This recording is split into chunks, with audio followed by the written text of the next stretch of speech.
Ravi didn't say a word. His brother-in-law had just walked into Thanksgiving dinner wearing a new watch, talking loud about a promotion nobody asked about, filling the whole kitchen with the sound of his own success. Ravi passed the mashed potatoes, smiled, said nothing.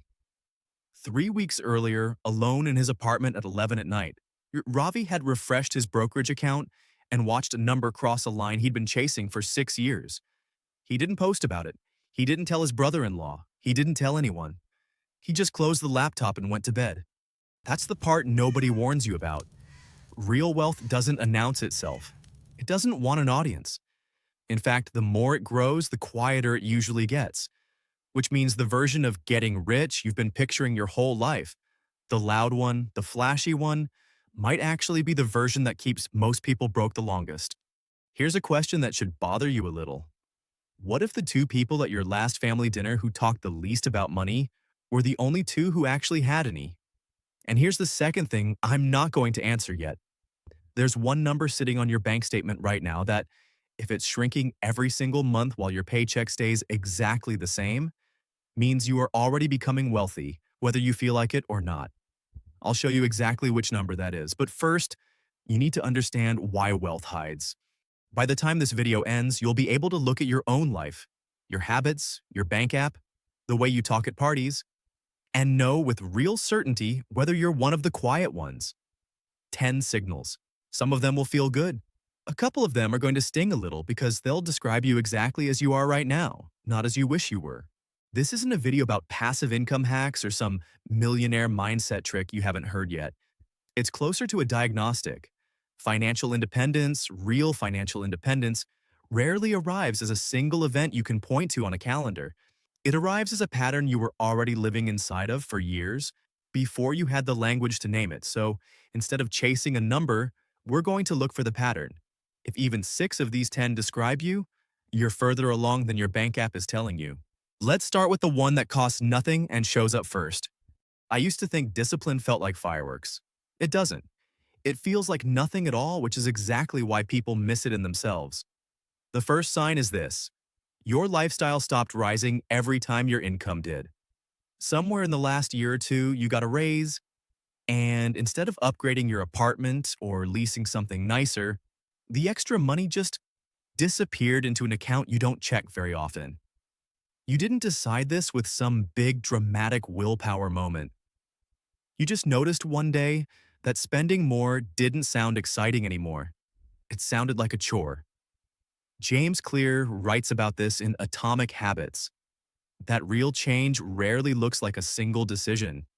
It looks like a boring repeated behavior that compounds so slowly you can't see it happening in real time. That's sign 1. If your income has grown but your life looks basically the same as it did 2 years ago, you're not stuck. You're compounding. The second sign is almost embarrassing to admit, so I'll admit it for you. You feel a flash of quiet irritation when you spend money on something impulsive, even something small. Not guilt exactly, more like friction. Your brain used to light up at a new purchase. Now some part of you does a fast, silent calculation. Is this worth it, or am I just bored? Before your hand even reaches your wallet.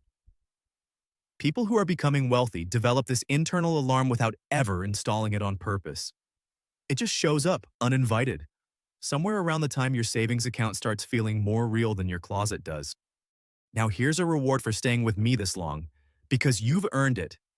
Sign 3 is the one that actually answers that open loop from the beginning, the shrinking number. It's not your spending that shrinks, it's your financial stress. Ask yourself honestly, does a surprise $400 car repair still ruin your week? If the answer used to be yes and now it's more like an inconvenient Tuesday, that's not luck. That's a widening gap between your income and your fear. And that gap is the actual definition of quiet wealth, not the number in the account, the distance between an emergency and a crisis. Let's talk about someone real for a second, because numbers on a screen don't mean much until they belong to a person. There's a man named Elias who owns a small hardware store 2 towns over from where I grew up. Nobody in town thought of him as rich. He wore the same 3 flannel shirts on rotation, drove a truck older than his youngest employee, and closed the shop himself most nights. instead of hiring more help. For 15 years, people quietly assumed he was just scraping by, running a business that barely survived. Then his daughter got married, and the wedding, paid in full, cash, no loan, told a very different story than the flannel shirts ever did. Elias wasn't hiding poverty behind modesty. He was hiding wealth behind it. And the wildest part is that nobody in that town ever adjusted their opinion of him, because quiet wealth doesn't correct the record. It doesn't need to. Sign 4 lives in your automatic transfers, and this one is almost funny once you notice it. You've set up an automatic transfer to a retirement account or a savings account so long ago that you've genuinely forgotten the exact amount. You'd have to log in to check. That forgetting isn't carelessness. It's the single strongest signal there is, because it means the behavior has left the part of your brain that requires willpower and moved into the part that just runs like breathing. Wealth that depends on you remembering to be disciplined every month is fragile. Wealth that runs whether you remember it or not is the kind that survives a bad year, a bad mood, a bad month where you didn't feel like being responsible at all.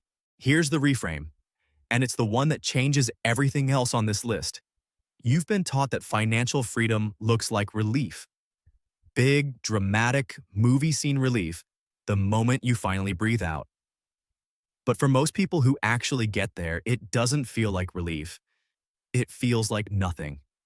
It feels like a Tuesday that's identical to the Tuesday before it, except the fear that used to live underneath everything has just quietly left the building. Nobody makes movies about that Tuesday because there's nothing to film. That's sign 5. The absence of a feeling you used to have rather than the presence of a new one. Contrast this against the version of wealth everyone's chasing on social media, because the gap is the whole point. The guy leasing a car he can't afford is optimizing for how Tuesday looks to other people. The person quietly building wealth is optimizing for how Tuesday feels when nobody else is watching. One of those is a performance, the other is a foundation.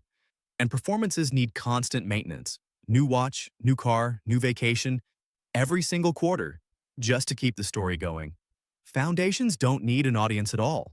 That's sign 6.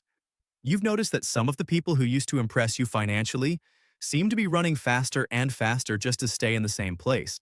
And it no longer looks aspirational to you, it looks exhausting. If you're getting something out of this, drop a comment with which sign hit closest to home. I read every single one, and it genuinely shapes what I make next. Sign 7 is about identity, and it's the one that trips people up the most because it feels like loss before it feels like gain. You start saying no to things that used to define who you were. Maybe that was the guy who always had the newest phone. Maybe it was the friend who never blinked at a bar tab. Somewhere along the way, being that person stopped feeling like an identity and started feeling like a costume you were tired of wearing. Letting it go feels like shrinking at first. It isn't. It's the exact moment your self-worth stops being rented from other people's reactions. Sign 8 is the one that confuses almost everyone.